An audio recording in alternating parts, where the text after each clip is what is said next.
समाजाचे सगळे बांधव आले आहेत, त्यांचं स्वागत करतो की आज बावनकुळे साहेब हे अमरावती जिल्ह्याचे पालकमंत्री झाले।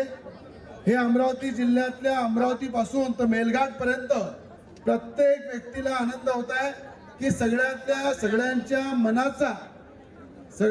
मनामधला एक चांगला लोकनेता, लोकांमध्ये काम करणारा आणि ज्यांनी या अमरावती जिल्ह्यामध्ये सगळे आमदार निवडून आणण्यासाठी अनेक वर्षापासून परिश्रम घेतले आणि चांगल्या व्यक्तींना तिकीट देण्याचं काम या जिल्ह्यामध्ये जर केलं असेल तर ते बावनकुळे साहेबांनी केलं। आणि जे जे आमदार झाले त्यांना तिकीट देणं, त्यांच्या प्रचारासाठी वेळ देणं, त्यांच्या पूर्ण मतदारसंघाचं नियोजन करणं, म्हणून या देशामध्ये ज्या ठिकाणी राज्याचे मुख्यमंत्री देवेंद्र फडणवीस साहेब ज्यांचं मोठं योगदान आहे, त्याच पद्धतीनं बावनकुळे साहेबांचं सुद्धा मोठं योगदान आहे।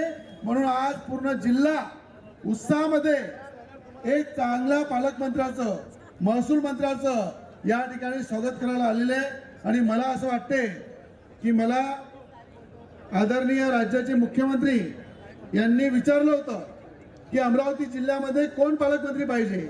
आम्ही सगळ्या आमदारांनी एक मताने म्हटलं की आम्हाला बावनकुळे साहेब पाहिजे आणि त्या ठिकाणी आमच्या सगळ्यांच्या मनामधला एक चांगला पालकमंत्री, जे राज्याचे महसूल मंत्री आज 3 नंबरची पदावर महाराष्ट्रामध्ये बसलेले आहे आणि त्या ठिकाणी ते आज आपल्या जिल्ह्याला मिळाले, हे आपलं सौभाग्य आहे। म्हणून आज या ठिकाणी मी त्यांचं तुमच्या सगळ्यांच्या वतीने स्वागत करतो आणि मला विश्वास आहे अमरावती जिल्ह्यामधले जे जे प्रोजेक्ट नवनीत राणा खासदार असताना त्यांनी आणले, त्यांना पुढे नेण्याचं काम या जिल्ह्याचे पालकमंत्री देवेंद्र फडणवीस बावनकुळे साहेब करतील आणि सगळ्या आमदारांना ताकद देतील, हा मला विश्वास आहे। म्हणून जेवढ्या समाजाचे सगळे समाज बांधव आलेले आहे, तुम्ही चिंता करू नका। प्रत्येक समाजाच्या न्यायासाठी, विकासासाठी एक मजबूत पालकमंत्री आपल्याला मिळालेले आहे। म्हणून तुमचा बुके जरी गर्दीमध्ये घेतला किंवा नसन घेतला तर त्यांचं लक्ष सगळ्यांकडे आहे, बरोबर नाही आहे? आणि त्यांचं लक्ष आहे म्हणून माझंही लक्ष आहे, म्हणून तुम्ही चिंता करू नका। म्हणून सगळ्यांचं या ठिकाणी तुमच्या सगळ्यांच्या वतीने मी पालकमंत्री महोदयांचं स्वागत करतो, अभिनंदन करतो आणि या ठिकाणी अमरावती जिल्ह्याचे पालकमंत्री झाले त्याबद्दल खऱ्या अर्थाने त्यांना अभिनंदन करतो, सगळ्या आमदारांच्या वतीने, सगळ्या कार्यकर्त्यांच्या वतीने। आणि या ठिकाणी ते आपल्या सगळ्यांना 2 शब्द बोलतील, आपल्या सगळ्यांना खरं संबोधित करतील, हे मी त्यांना या ठिकाणी विनंती करतो।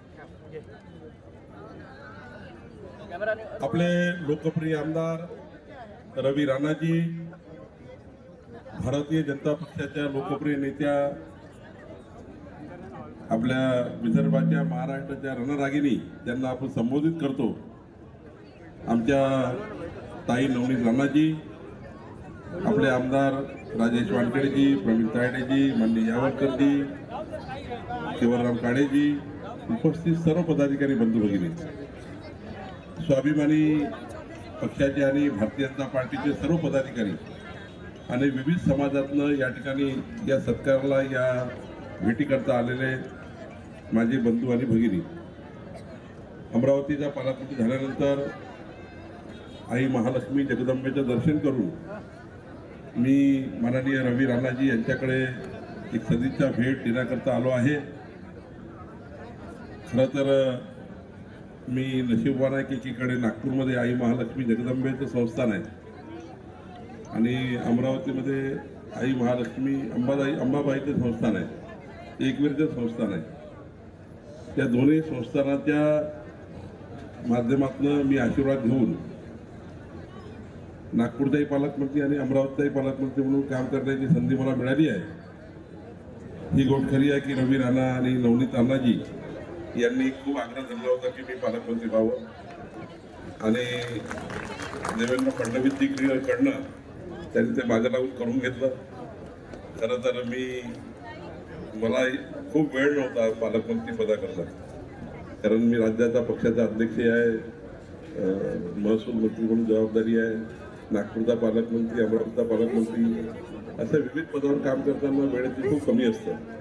मी आजही रवी राणाजींना सांगितलं होतं, रवी राणाजी यांनी आमच्या आमदारांना सांगितलं होतं की थोडा खूप काटकसरीचा वेळ राहील, पण आता मी निर्णय घेतला आहे की महिन्याचे 4 दिवस मी अमरावतीमध्ये राहणार आहे आणि या 4 दिवसामध्ये जे जे काही समाजाच्या शेवटच्या माणसाचे, आदिवासी भागातल्या मेळघाटपासून तर धामणगावपर्यंत जे काही प्रश्न जनतेचे आहेत, जनतेलाही भेटायचं आहे, समाजालाही भेटायचं आहे, प्रशासनाकडनं प्रश्नही मार्गी लावायचे आहे.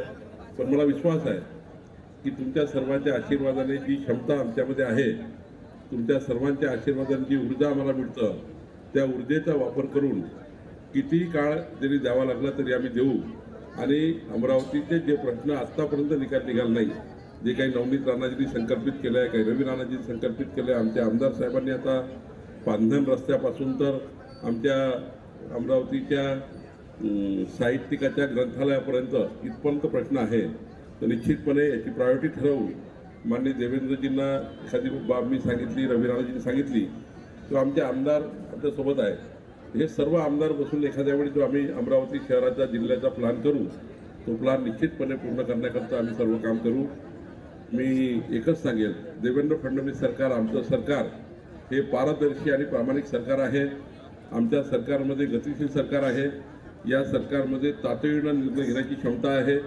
देवेंद्र सारखा एक लोकनेता राज्याचे मुख्यमंत्री आहे आणि आम्ही सर्व त्यांचे सवंगडी आहोत. आणि त्यामुळं आम्ही सर्व मिळून अमरावतीकरांच्या अपेक्षा पूर्ण करण्याकरता जे जे करावं लागेल ते सारं करण्याचा आपण प्रयत्न करू आणि समाजाचे समाधान होतपर्यंत आपण समाजाला न्याय देण्याचा प्रयत्न करू.